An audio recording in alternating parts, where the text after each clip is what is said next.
Well, for those of you watching from home, participating from home, we got about 25 or 30 people here. And I'm sorry that you couldn't be with us because Father Brian has catered a brunch for those of us who are here. And they're setting up a mimosa station downstairs. It looks really, really nice. So we're sorry for you guys. Well, I suppose we're all familiar with the saying, there's nothing new under the sun. And it actually comes from the book of Ecclesiastes, written some 3 centuries before Christ.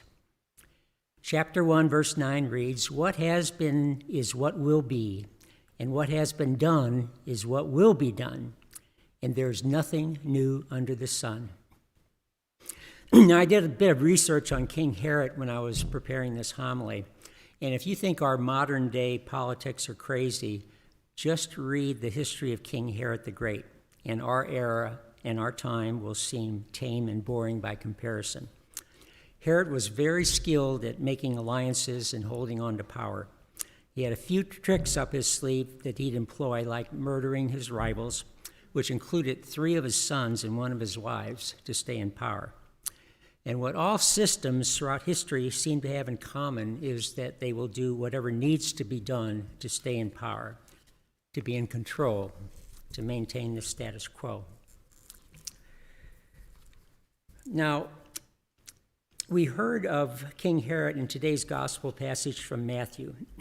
His is the only gospel that mentions the Magi paying a visit to Herod on their quest to find the King of the Jews. The gospel said, quote, "When King Herod heard this, he was greatly troubled." Can you guess why he was greatly troubled? I'll tell you. He was greatly troubled because he himself had been appointed and named King of the Jews by the Roman Senate in 40 BC. Now, you can't have 2 kings sitting on the throne at the same time, so it's easy to guess which king was preferred by Herod, and that would be himself. Now, what greatly troubled Herod was that this, quote, newborn king posed an existential threat to the status quo, which Herod was greatly invested in protecting. Being king is a pretty good day job. It has a lot of perks. I also draw your attention to the words that conclude the sentence about Herod being greatly troubled. The sentence ends, "and all Jerusalem with him," and all Jerusalem with him. So it seems that there were a number of people invested in preserving the status quo. We'll come back to that a little bit later. Nothing new under the sun. So, Herod called the Magi secretly. So much for transparency and full disclosure. You don't do things secretly unless you have some sort of nefarious purpose. So, Herod tells them to come back after they find the baby because he also wants to, quote, go and do him homage. You believe that? That was a load of BS because in the remainder of this chapter 2, the Holy Family has to hightail it out of Judea and take refuge in Egypt to save their skin. And it gets worse. The chapter ends with what came to be known as the Massacre of the Innocents. And that's when Herod ordered the killing of all Bethlehem's baby boys under the age of 2. That is hardcore politics. There's nothing new under the sun. Now, while none of us would approve of these heinous tactics employed to stay in power and maintain the status quo, I do think it behooves us to look at our own lives in terms of what we do, short of killing babies, to maintain the status quo in our individual and in our collective lives, because there's nothing new under the sun. One of my favorite spiritual writers, Brian McLaren, wrote a brilliant yet simple treatise on how our biases shape our point of view, which in turn shape our behavior. He boils it down to 13 biases, and some of these come to mind when I think of Herod and all Jerusalem being greatly troubled. By the way, of extension, we might search our own hearts to see if we have any biases that might make us want to reject this new king, whose kingdom was not of this world, whose kingdom was a threat to the kingdoms of this world. So here are a few of those biases. Confirmation bias.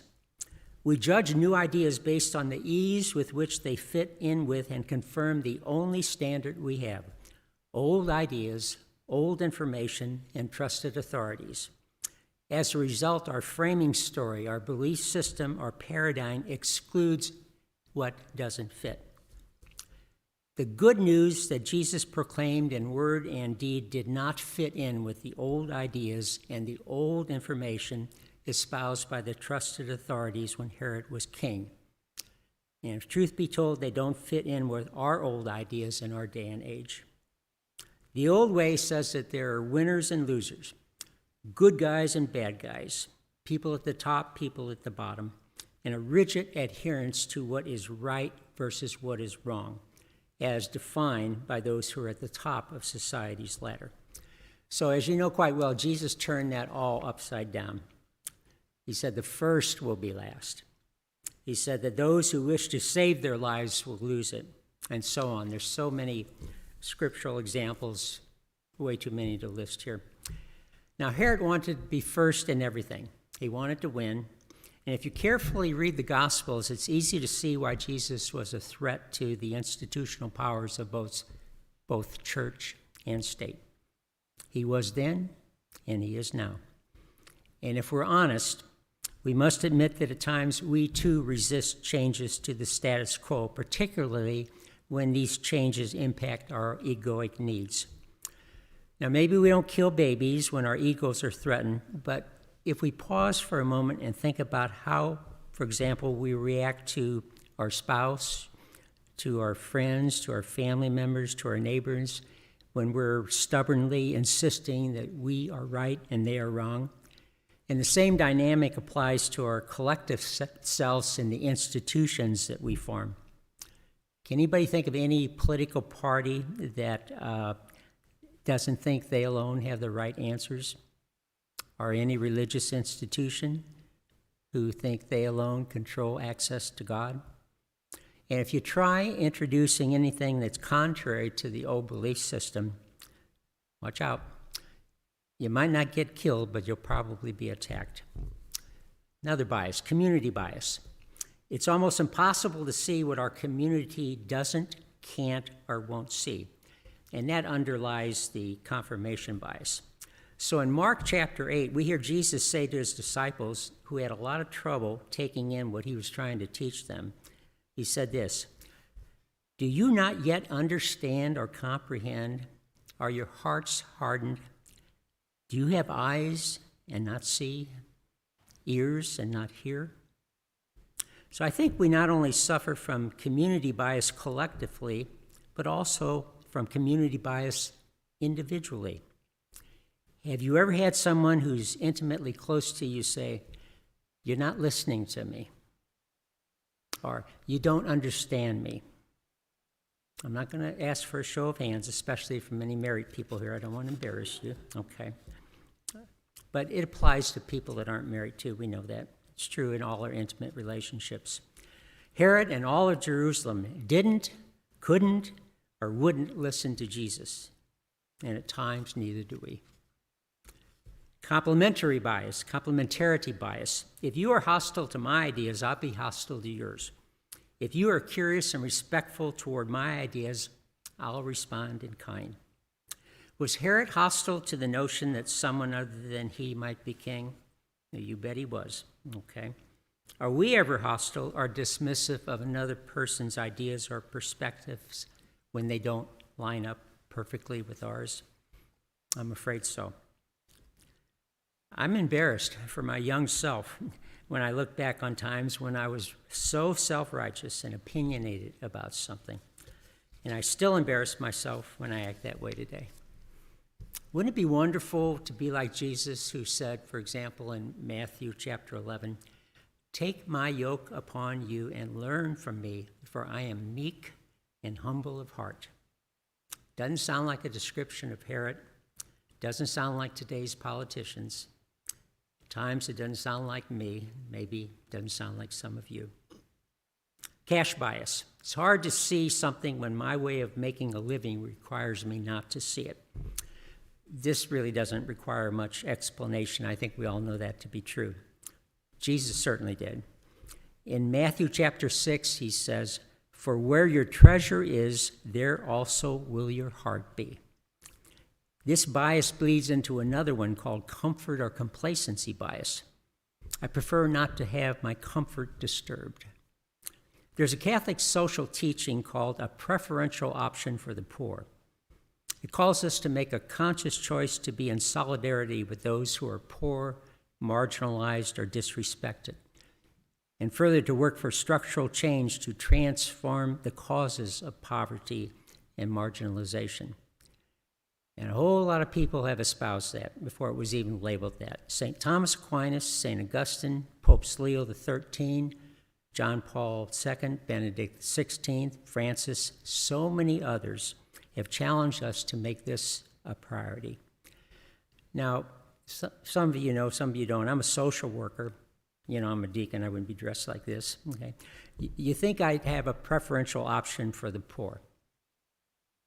Well, sad to admit it, but I don't think I do. I'm by no means a wealthy person, but as a white, male, educated person who by accident of birth and heritage live in one of the wealthiest countries on this planet, I got a really good deal going compared to most of the people who inhabit this planet. And the question that troubles my conscience is this: how can I continue to live my comfortable lifestyle and simultaneously claim to have a preferential option for the poor? And I honestly haven't figured that out. I doubt that King Herod did. I wonder if any of you may be like me or King Herod. This cash bias and this comfort and complacency bias have a powerful hold on us. Finally, there's consciousness bias. Some things can't be seen from where I am right now, but if I keep growing, maturing, and developing, someday I will be able to see what is inaccessible to me now. So as far as we can tell from history, poor King Herod never matured to the point where he achieved a higher level of consciousness. He died at the age of 69 after suffering what was called, quote, a painful, putrefying illness. I'm not going to tell you the symptoms of what that was. It's pretty disgusting. You can read it up yourself. He apparently never got it in this life, but by the mercy of God, hopefully he got it in the next. God's mercy and love enables all of us to achieve a higher level of consciousness. In Romans chapter 12, Paul writes this: "Do not conform yourself to this age, but be transformed by the renewal of your mind, that you may discern what is the will of God, what is good and pleasing and perfect." In 1 Corinthians, Paul says, "But we have put on the mind of Christ." And in Philippians, he says, "Have yourself the same attitude that is also yours in Christ Jesus." So left to our own devices, our infantile egos will keep us stuck in self-centeredness. We all start out as babies, cry and scream to get our needs met, and God understands this. There's nothing wrong with that. God also calls us through Jesus and his teachings to a higher level of consciousness, to an understanding that we are all connected. We are all our brothers and sisters' keepers. And the highest level of consciousness is probably inherent in these words of Jesus in John's Gospel, chapter 17. And you've heard this. He says, "I pray that they may all be one, as you, Father, are in me and I in you, they may also be in us." Our destiny is clearly divine unity. So in the coming days and weeks, pay attention. Give your attention when someone or something ruffles your feathers. It could be something as simple or mundane as seeing someone driving over the speed limit when you, because you're a law-abiding good citizen, are driving below or at the posted speed limit. Ask yourself, what thoughts are you thinking? And what feelings are you feeling in your body? What judgments are you making about that person that really you know nothing about other than the fact that they're speeding? You don't know why they're speeding. Then consider what biases of yours may be coming into play. Try this whenever you catch yourself judging someone. Why do you think you're a better human being than they are? You probably won't learn anything about the other person, but you may learn something about yourself. So my hope and prayer on this Feast of the Epiphany for myself and for all of us is that we can mature and be transformed into what Jesus wants us to be. And that would be to be one with him, one with God, and one with each other, and to know and abide in God. The Magi were, quote, warned in a dream not to return to Herod, and they departed for their country by another way. So may God inspire us in our dreams not to return to the biased and self-serving way of living that Herod and all Jerusalem represent, but inspire us to go by another way, the way of Jesus, and find our true home in the kingdom of God, here and now. Here and now. Only then will the prayer of Jesus, that they may all be one as you, Father, are in me, and I in you, they may also be in us, be realized.